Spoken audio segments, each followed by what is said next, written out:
હવે આપણે mock pole થઈ ગયું છે, મશીન ક્લિયર છે. સાચા મતદાન માટે આપણે આ મશીનને પ્રિપેર કરવાનું છે, એટલે કે સીલિંગ કરીને તૈયાર કરવાનું છે. તો સીલિંગ કરતા પહેલા પ્રિસાઇડિંગ ઓફિસરે સૌથી પહેલા કંટ્રોલ યુનિટની પાછળ જે સ્વિચ આપેલી છે એ પાવર ઓફ કરવાનો છે. સૌથી પહેલું સીલ રિઝલ્ટ સેક્શનના અંદરના ઢાંકણનું ઉપર પેપર સીલનું આવશે, જે આ પ્રકારનું તમને આપવામાં આવશે. આ પેપર સીલ ઉપર નંબર પ્રદર્શિત થયેલા છે. એની બાજુમાં પ્રિસાઇડિંગ ઓફિસરે તથા હાજર રહેલા મતદાન એજન્ટોએ સહી કરવાની છે. સહી થઈ ગયા બાદ આ જે એનો કલરવાળો ભાગ છે એ બહાર પ્રદર્શિત થાય એ રીતે આપણે નંબર રાખશું. તો સૌથી પહેલા ઢાંકણને આપણે ખોલેલું છે, આવી રીતે આમાંથી આપણે આ સીલ પસાર કરીશું. ગ્રીન પેપર સીલને આવી રીતે સેન્ટરમાં રાખશું અને તમને જે પૂઠા આપવામાં આવેલા છે એ પૂઠાથી અહીંયા આગળ એને ફિટ કરીશું, જેથી પેપર સીલ હલી ન જાય. આવી રીતે ગ્રીન પેપર સીલ રાખશું. તેના બંને છેડા એક સરખા ઉપર નીચે બહાર રહે તે રીતે ગ્રીન પેપર સીલને રાખી અને આ રિઝલ્ટ સેક્શનના ઢાંકણને અંદરના ઢાંકણને આપણે આ રીતે સીલિંગ કરીશું. હવે એની અંદર અહીંયા આગળ રિઝલ્ટ સેક્શન અંદરના ઢાંકણમાં દોરા વડે આપણે સીલિંગ કરીશું. દોરો બાંધી અને જે ક્લોઝ બટન ઉપર સીલ કરીએ છીએ, એટલે કે બીજા નંબરનું જે સીલ આવે છે એ આ છે, જેને આપણે સ્પેશિયલ ટેગ એટલે કે ખાસ કાપલી તરીકે ઓળખીએ છીએ. આમાં પણ આની પાછળ હાજર રહેલા એજન્ટોની સહી કરવાની છે, પ્રિસાઇડિંગ ઓફિસરે પોતે પણ સહી કરવાની છે. તો આને ખાસ કાપલી કહેવામાં આવે છે, સ્પેશિયલ ટેગ. અહીંયા આગળ આપણે દોરો બાંધીશું. દોરો બાંધી અને બહાર લાવી અને આની અંદર દોરો પોરવીને ગાંઠ મારશું. આની ઉપર આપણે ધાતુનું સીલ લગાવીશું લાખ દ્વારા. અને આનું જે ખાસ કાપલી છે એમાં વચ્ચે ક્લોઝ બટનના માપનો હોલ આપેલો છે, જે સીલિંગ થયા બાદ અહીંયા આગળ આપણે મૂકીશું ત્યારે એ ક્લોઝ બટન છે એ સ્પષ્ટ આપણે જોઈ શકીશું. એ ખાસ ધ્યાન રાખીશું. ઢાંકણ આપણે આ બહારનું બંધ કરીશું.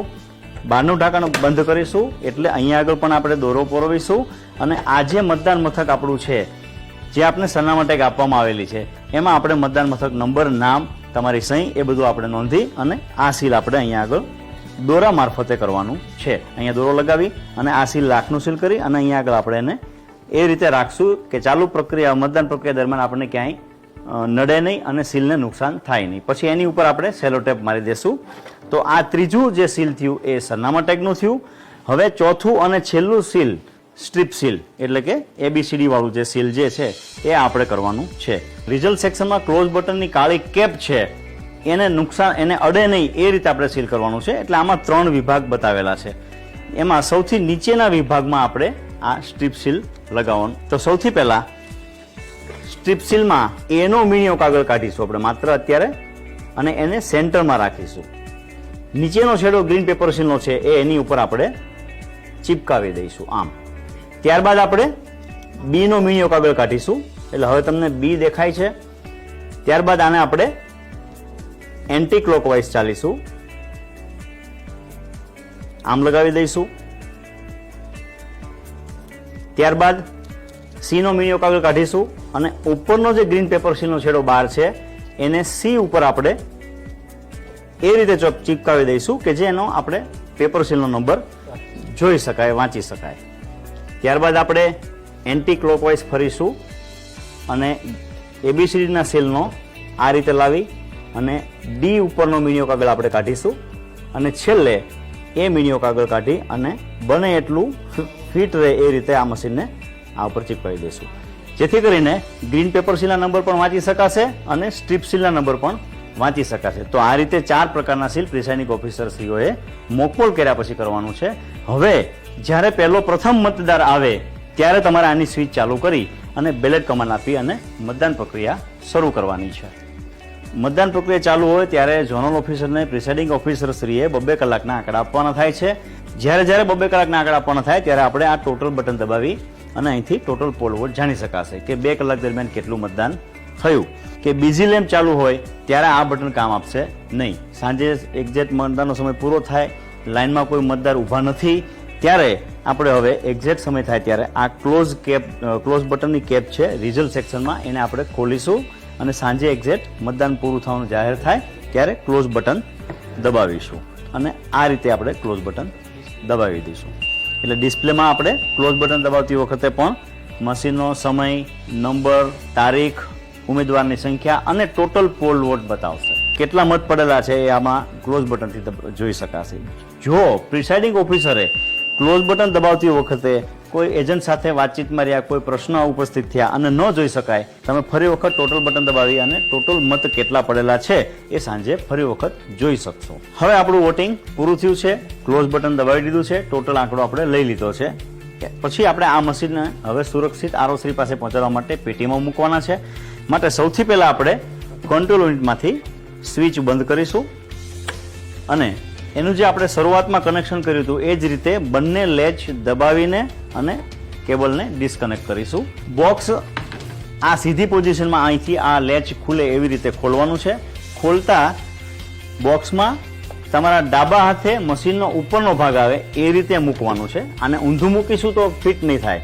આ રીતે મૂકશું બોક્સમાં એટલે કોઈ સીલને પણ નુકસાન નહીં થાય. અને પેટીને આપણે બંધ કરી એના લેચ દબાવી દેશું. આ મશીનને પણ ડાબી બાજુ ઉપરનો ભાગ આવે એ રીતે મૂકવાનું છે. આમ મશીનને રાખવાનું છે અને એનો કેબલ આ રીતે ગોઠવાઈ જાય એ રીતે રાખવાનો છે, ક્યાંય વચ્ચે આવે નહીં અને કેબલને નુકસાન થાય નહીં એ રીતે રાખી અને આ ઢાંકણને આપણે બંધ કરીશું. આને પણ વચ્ચે લેચ છે ને દબાવીને પેક કરવામાં આવશે. હવે પેટીમાં બેલેટ યુનિટને મૂકી દીધા બાદ આપણે આ પેટીને સીલ કરવાનું છે. તો એમાં આપણે દોરાથી સરનામા ટેગ વડે સીલ કરવાનું છે. તો આ બાજુ જે હોલ બતાવેલો છે ત્યાંથી દોરો પસાર કરવાનો રહેશે અને એમાં આ રીતે બંને છેડા સરખા રાખી અને ગાંઠ મારીશું. ડબલ ગાંઠ લાગી ગયા પછી એક છેડામાં જે આપણા મતદાન મથકની સરનામા ટેગ છે જેમાં આપણે બધી વિગતો ભરી રાખી છે તે આમાં પોરવીશું અને આને આ રીતે આપણે ગાંઠ મારીશું. હવે આપણે એની ઉપર લાખનું સીલ મારીશું. આ લાખનું સીલ આ રીતે લાગી ગયા પછી આ રીતે સરનામા ટેગ રાખી એની ઉપર આપણે સેલો ટેપ મારીશું. હવે એ જ રીતે આ બીજી બાજુ આપણે સીલ કરીશું. એટલે એક બાજુ આ સરનામા ટેગનું સીલ આવ્યું છે, બીજી બાજુ બીજી સરનામા ટેગનું સીલ આવશે. એને પણ આપણે એવી જ રીતે સીલ કરીશું. જો હવે આ પેટી જે છે એટલે કે બેલેટ યુનિટની અંદર બંને બાજુ સરનામા ટેગથી સીલ થઈ ગયેલું છે, જેથી આપણે નડશે પણ નહીં, લાવવા લઈ જવામાં સરળતા રહેશે.